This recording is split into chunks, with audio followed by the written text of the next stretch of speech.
Bonsoir à tous, je viens ce soir avec une nouvelle vidéo pour vous donner des conseils de réussite à un examen.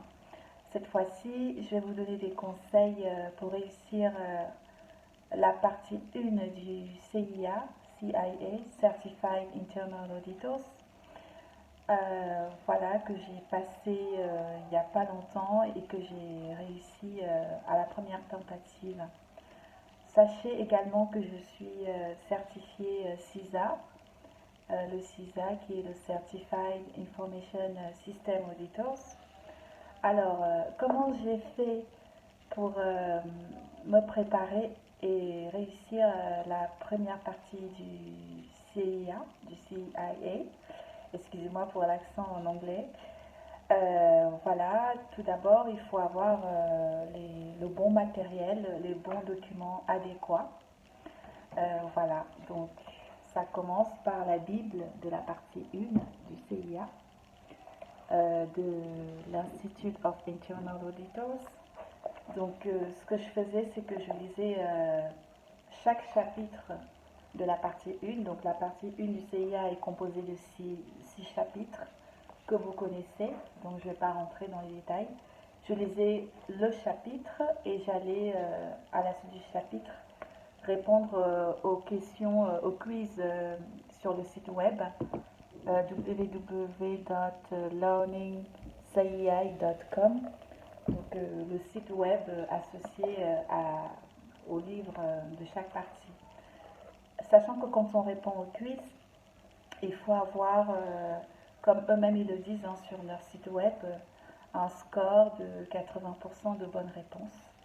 Pourquoi ce score de 80%? C'est parce que l'examen du CIA en lui-même, chaque partie du CIA en fait, est un examen de 250 à 750 points. Et pour valider le CIA, l'examen, il faut avoir 600 points à chaque examen. Et 600 points, ça équivaut à peu près, mais de manière non officielle, on va dire, à 75% de bonnes réponses. C'est pour ça que quand vous avez entre 80% et plus en termes de pourcentage de bonnes réponses, c'est ça qui est bien. Donc vraiment connaître le livre, le maîtriser et comment le maîtriser. Il ne faut pas l'apprendre par cœur. Il faut lire le livre. Moi, je l'ai lu une fois et aller à chaque fois faire les quiz associés à chaque chapitre du livre. Et une fois que vous avez fini la partie cours et quiz, vous faites la partie 3, practice, toujours du site web, où il y a un examen blanc et d'autres quiz. Donc ça, c'est vraiment le must, c'est l'étape essentielle à avoir les bons documents. Et ensuite, autre point, autre astuce, c'est vraiment au niveau du CIA en lui-même, des questions du CIA. Alors, comment réussir aussi bien le jour de l'examen ou même pendant les préparations? Alors, comme vous le savez, le CIA, c'est une question avec 4 possibilités de réponse.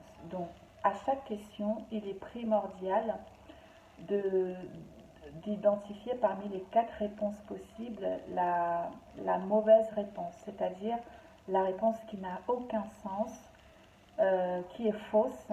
Donc il faut d'abord l'isoler. C'est vraiment une astuce quand vous répondez aux questions. Isoler la mauvaise réponse et la mettre de côté. Et ensuite, dans les 3 possibilités de réponse qui vous restent, dans les 3 possibilités de bonne réponse, pour trouver la bonne réponse, il faut faire attention au wording. Par exemple, si dans une question vous avez des phrases comme the most, the best, the less, il faut faire attention et choisir la bonne réponse parmi les mots-clés qui sont en gras. Et toujours dans le wording, c'est aussi une astuce que j'ai, c'est-à-dire qu'il y a certains mots qui reviennent avec certains types de réponses. Par exemple, pour tout ce qui est des types de contrôle, si vous voyez le mot proactive controls, proactive, ça va avec les contrôles préventifs. Et si vous voyez le mot reactive controls, réactif, ça va avec tout ce qui est détective, les contrôles détectives. Pareil, il faut connaître les wordings associés à chaque thèmes à maîtriser, par exemple, dans quel cadre l'auditeur interne ou le département d'audit est en situation de conflit d'intérêts, dans quel cadre l'indépendance du département d'audit est altérée, dans quel cadre l'objectivité de l'auditeur interne est altérée, dans quel cadre il n'est pas objectif, dans quel cadre il n'est pas en situation, il n'exerce pas la compétence et la conscience et la compétence professionnelle.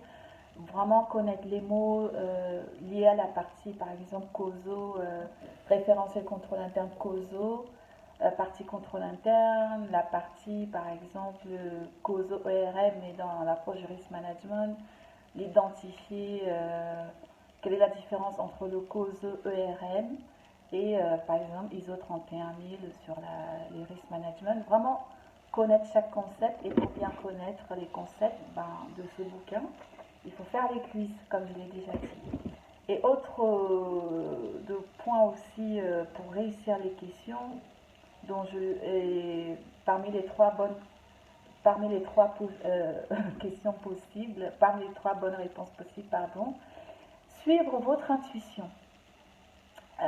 Voilà, quand vous avez un doute, il faut suivre votre intuition, parce que je me suis rendu compte qu'en révisant, lorsque j'hésitais entre deux réponses par exemple, et quand je changeais ma réponse, en fait, mon intuition, elle était bonne. Donc, vraiment suivre votre intuition. Et aussi, pour réussir les questions le jour de l'examen, certaines questions sont longues, avec un contexte qui est long à expliquer, alors que vous-même, vous savez que, il ne faut pas passer plus d'une minute 20 par 1 minute 20 secondes par question. Donc, lorsque vous avez une question qui est longue, prenez quand même votre temps, lisez-la entièrement. Parce que plus la question elle est longue avec un contexte qui est long, plus la réponse elle est facile en fait. La réponse parfois se trouve même déjà dans l'explication de la question, de son contexte. Donc voilà, les astuces, voilà, je les reprends. Isoler la mauvaise réponse, faire attention aux mots-clés, the best, the less, etc., the most. Faire attention au wording qui correspond à tel type de situation ou de contrôle. Et voilà, prendre le temps de lire et surtout le jour de l'examen, ne pas trop mettre beaucoup de questions, ne pas trop flaguer beaucoup de questions. Les questions flaguées, ce sont les questions que vous pouvez revoir facilement. Franchement, peut-être flaguer juste 5 questions, pas plus. Comme ça, à la fin de l'examen, au bout de 2h30, vous pouvez revenir sur 5 ou 6 questions, mais ne flaguez pas tout, sinon vous n'allez pas vous en sortir. Vaut mieux ne pas trop changer vos réponses. Voilà. J'espère que cette vidéo va vous aider à réviser. N'hésitez pas à me mettre en commentaire. Voilà, si vous avez des questions, je pourrai y répondre si j'ai la solution.